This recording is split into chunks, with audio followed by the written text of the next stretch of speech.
Ang Ebanghelyo ngayong linggo, ikadalawa ng Marso, ay mula kay San Lucas.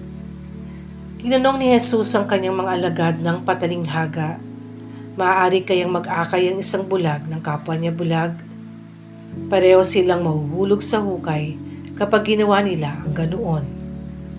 Walang alagad na nakahigit sa kanyang guro, ngunit matapos maturo ang lubos, ang alagad ay makakatulad ng kanyang guro.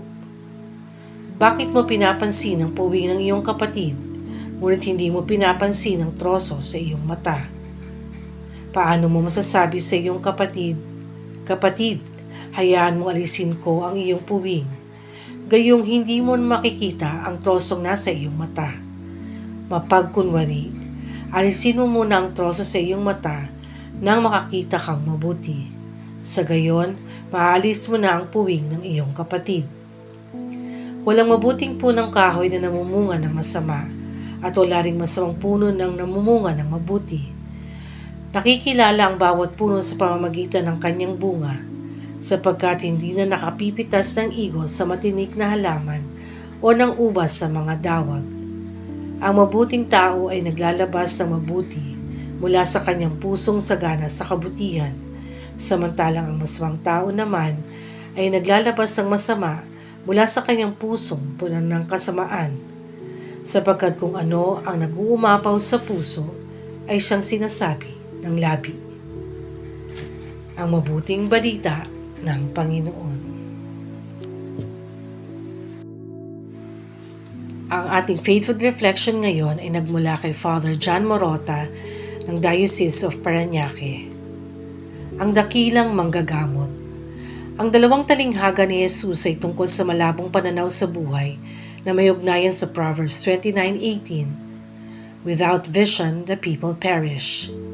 Ano ang ating matututunan sa larawan ng bulag na gabay at ng malaking kahoy sa mata? Maaaring magdulot ang dalawang ito ng matinding panganib at sa huli ay maaaring magwakas sa malaking kapahamakan para sa ating lahat. Matutulungan at may tuturo lamang natin sa iba ang natutuhan natin at tatanggap mula sa matalinong guro at gabay.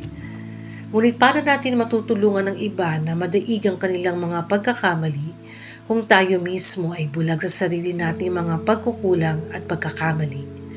Lahat tayo ay nangangailangan ng manggagamot na makatutulong sa atin na hilumin ang mga blind spots ng ating buhay para hindi tayo mabigo sa mga sariling kasalanan. Inilalarawan ni Lucas Jesus bilang mabuting manggagamot at pastol na mga kaluluwang naghahangad ng pagpapagaling, pagpapatawad at panunumbalik ng katawan, isipan at espiritu. Si Jesus ay dumating upang palayain tayo mula sa pinakamasamang pagkaalipin sa kasalanan, takot at kaparusahan.